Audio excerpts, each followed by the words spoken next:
There are many troubles in the world, of course, and these are important, and we need to solve them. But we also need things that make us excited to be alive, that make us glad to wake up in the morning and be fired up about the future and think, yeah, the future's going to be great. You know, and this space exploration is one of those things.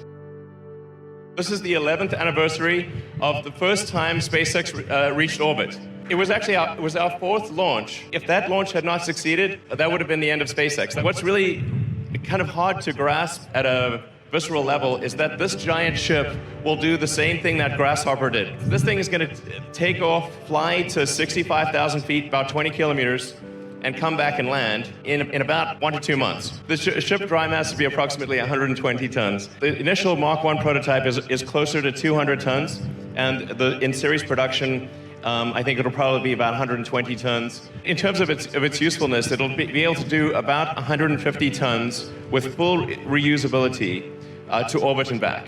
The cost of a fully reusable system is basically the cost of the propellant, which is mostly oxygen. The Falcon architecture is about 2.5 tons of oxygen for every 1 ton of fuel. This is 3.5 tons of oxygen for every 1 ton of fuel.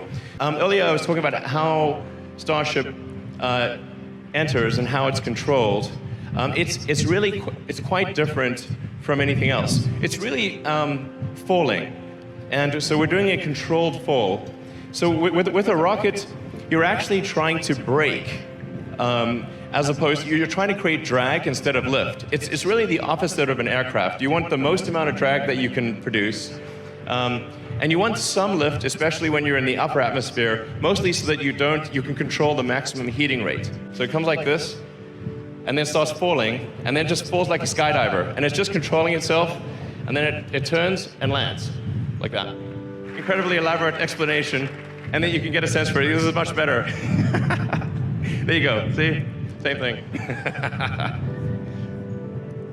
But it'll look totally nuts to see that thing land. The Starship will have 3 sea-level engines that move up to about 15 degrees angle, and 3 vacuum engines that are optimized for efficiency that will not move. So they will be just fixed in place. And that allows us to have the biggest bell nozzle for the vacuum Raptor engines. Aspirationally, the target is a 380-second ISP for the vacuum engine. In sort of space geek terms, this is like really a great number.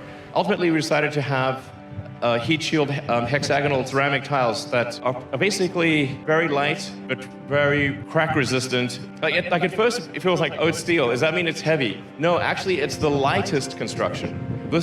Steel is the best design decision on this whole thing is a 301 stainless steel.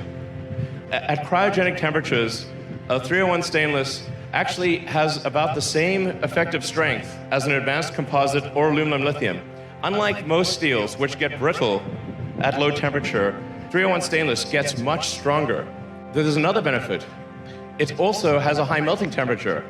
So for a reusable ship, you're coming in like a meteor.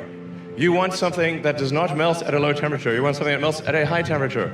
And this is where steel is extremely good as well. Steel has a melting temperature around 1,500 degrees centigrade, whereas aluminum maybe 300 or 400 degrees. And same thing for carbon fiber, and that's really pushing it. Having that much higher melting temperature means that you don't need any shielding on the leeward side of the ship when it comes in for entry. And the shielding you need on the windward side, the hot side, is massively reduced because the thickness of the tile is dependent on how hot does the back of the tile that interfaces with the airframe get. And because the steel can take a much higher temperature, your heat shield is much lighter. It's $130,000 a ton for the carbon fiber and $2,500 a ton for the steel. So the steel is about 2% of the cost of the carbon fiber. It's very easy to weld stainless steel. The evidence being that we welded it outdoors without a factory.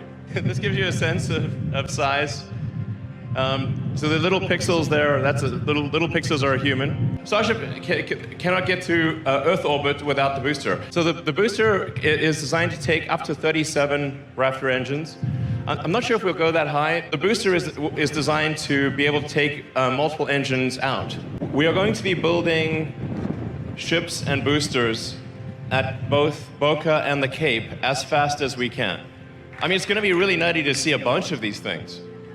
I mean, not just one, but a whole stack of them. The way that Mach 1 and Mach 2 cylindrical sections were built with basically plates. so a series of plates to create each cylinder section. With Mark III and beyond, we will literally take the coil of steel from the mill, unspool it, change the curvature to a 9-meter diameter, and do a single seam weld. And it would also be thinner, which makes it lighter and cheaper. And we would seek to go to orbit with probably Mark IV or Mark V. I mean, this is going to sound totally nuts, but I think we want to try to reach orbit in less than 6 months. The priority is to build at least 2 Starships at each site, at Boca and the Cape, and then start building the booster. The main constraint on launching the booster is engines, because obviously the booster has a lot of engines. Doing the tanks and the legs and, say, the grid fins, that is not a constraint. Like that we can get done fast. Including development engines, from now through orbit, we probably need 100 Raptor engines. And our production rates right now is maybe 1 every 8 to 10 days. And then our target is to get to a Raptor engine every day by Q1 next year. But another key step is refilling on orbit, so that the Starship can get to orbit with, let's say, 150 tons of payload for the Moon or Mars or beyond. It can get tankered to fill up its propellant tanks, and so that it can depart from low Earth orbit with 1,200 tons of propellant. Your delta velocity is enough to transport literally 150 tons to the surface of the Moon or Mars. It's actually harder to dock with the space station than it is to do orbital refilling. The pressurized volume on Starship is around 1,000 cubic meters. So if you had 100 people, you'd have 10 cubic meters per person, which is, especially in like a zero-G situation, that's actually quite a lot of room. And by the way, 1,000 cubic meters, I think, is close to what the space station pressurized volume is. You know, Starship is like launching space station pressurized volume on every flight. This is quite a lot. Definitely possible that the first crewed mission on Starship could leave from Boca. To the best of my knowledge, both places will launch crewed missions.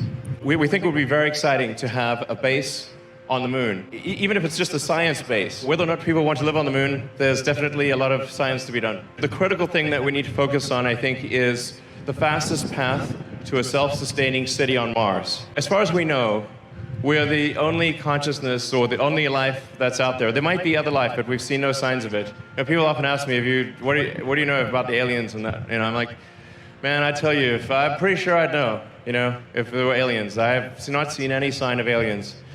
I think we should really do our very best to become a multi-planet species and to extend consciousness beyond Earth. And we should do it now. Thank you. Thank you.